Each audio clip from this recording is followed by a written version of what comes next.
নমস্কার, Assam prime network থেকে আমি ইন্দ্রাণী আপনাদের স্বাগত জানাচ্ছি। পুনরায় একটি চুরি কমান্ডের ঘটনা সংঘটিত হলো কদমতলা থানাধীন রানীবাড়ি গ্রাম পঞ্চায়েতের ট্রাইবেল বস্তি এলাকায়। মালিকের বুদ্ধিমত্তার কারণে চুরি হওয়া যাওয়া বাইক উদ্ধার করা সম্ভব হয়। ঘটনার বিবরণে জানা যায়, গত 6 ডিসেম্বর 2024 তারিখ রাত আনুমানিক 3টে নাগাদ কদমতলা থানার অধীন রানীবাড়ি গ্রাম পঞ্চায়েতের 5 নম্বর ওয়ার্ড ট্রাইবেল বস্তি এলাকার বাসিন্দা নীলমণি হালাম পিতা মৃত রিলা হালাম এর নিজ বাড়ি থেকে একটি বাইক চুরি হয়ে যায়। পরবর্তীতে কদমতলা থানার পুলিশকে বিষয়টি অবগত করার পাশাপাশি নীলমণি হালাম ওনার বাড়িতে আসা যাওয়া যারা করত তাদের সহ এলাকাবাসীদের চুরির বিষয়টি অবগত করেন। তিনি বলেন, যদি কোথাও ওনার বাইকটি দেখতে পাওয়া যায় তাহলে ওনাকে যাতে সকলে অবগত করে। ওনার বাড়িতে কাজ করত এক ব্যক্তি, ওই ব্যক্তি ধর্মনগর রেল স্টেশন থেকে ফেরার পথে রেলগেট সংলগ্ন এলাকায় এক ব্যক্তির কাছে ওই বাইকটি দেখতে পেয়ে নীলমণি হালামকে ফোন মারফত বিষয়টি জানায়। পরবর্তীতে পুলিশের সহায়তা নিয়ে নীলমণি হালাম রেলগেট সংলগ্ন এলাকা থেকে ওই বাইক সহ বাইকের সাথে থাকা এক ব্যক্তিকে আটক করেন। পুলিশের প্রাথমিক স্বীকারোক্তিতে বাইকের সাথে থাকা ব্যক্তি জানায় যে বাইকটি অন্য এক ব্যক্তির কাছ থেকে ক্রয় করেছে।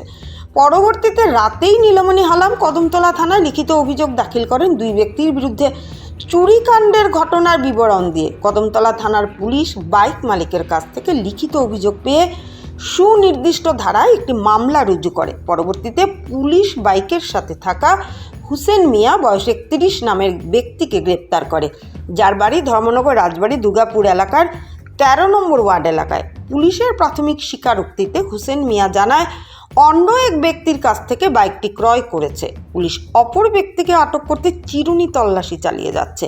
আজ ধৃত হুসেন মিয়াকে পুলিশি রিমান্ড চেয়ে জেলা আদালতে প্রেরণ করল কদমতলা থানার পুলিশ। ভানুচন্দ্রের রিপোর্ট, আসাম প্রাইম নেটওয়ার্ক। কিতা লাগিয়েছেন থানাতে আপনি? এইরকম আমার বাইক একটা মিসিং হয়ে গেছে, হারিয়ে গেছে আর কি। আচ্ছা, বাড়ি থেকে নিজ বাড়ি থেকে কে বা কারা চুরি করে নিচ্ছে। তো রাতে 6 তারিখ বিগত বছর, অর্থাৎ 2024 সনের 6 তারিখ আর কি, ডিসেম্বর মাসের 6 তারিখে আমার বাইকটি রাত্রিবেলা আনুমানিক 3টা নাগাদ তো হাঁটছে। তো আমি সকালে ঘুম থেকে উঠিয়ে বাইকটা খুঁজি, যেখানে বাইকটা রাখা আছে সেখানে বাইকটা নেই। তো অনেক এরপরে আমরা খোঁজাখুঁজি করি, থানাতে আসি। তো থানাতে কোনো লিখিত আমরা দিইনি। তো লিখিত না দেওয়ার কারণ আমরা ভেবেছিলাম যে সেটা যেন আমার গ্রামের অনেক আশেপাশে আমার আত্মীয় স্বজনদের জানাই যে যেন কেউ যদি পেয়ে থাকেন আমার বাইকটা হারিয়ে গেছে এই নাম্বারে, তো যদি পেয়ে থাকেন কারো দয়ালু লোক যদি থাকেন আমাকে জানাবেন। তো যা হঠাৎ করে আজকে আমার ধর্মনগর যাওয়ার পথে গাড়িতে ছিলাম। তো আমার বিগত প্রায় 1.5 থেকে 2 বছর হবে উনি আমার কাজের লোক, উনি যাতে একটু বাগানি, ওনাকেও জানাই আমি যখনই ওই বাইকটি হারিয়ে যায় তখনও আমি ওনাকে জানাই যে ডেকে পাঠিয়ে তাকে জিজ্ঞেস করি যে তুমি নিয়ে এসো বাইকটা, তোমার কাছে তো অনেক দিন ছিল, তো ওই বাইকটা নিয়ে গেছো? না কাকু, আমি তো নিইনি। আচ্ছা, সে আমাকে কথা দিল যে কাকু আমি যেখানেই যাই আমি আপনার বাইকটা আমি তদন্ত করব, যদি পেয়ে থাকি আমি অবশ্যই আপনাকে জানাবো। তো ওই ব্যক্তিটা আজকে হঠাৎ করে উনি টিকিট করতে গেছিলো, সে বেঙ্গালুরে যাবে, বেঙ্গালুর প্রথমেই ছিল, তো সে পুনরায় সে আসছে আবার যাবে এই শর্তে আর কি। উনি গেছে, উনি টিকিট করার পরে উনি ব্যাক করার পথে বাড়ি আওয়ানোর পথে আমি গাড়িতেই ছিলাম। আমি একটা ভাল্লুক সরাতে যাওয়ার উদ্দেশ্য নিয়ে একটা আত্মীয়স্বজনের বাড়িতে। তো হঠাৎ করে আমাকে ফোন করে কাকু আপনি কোথায় আছেন?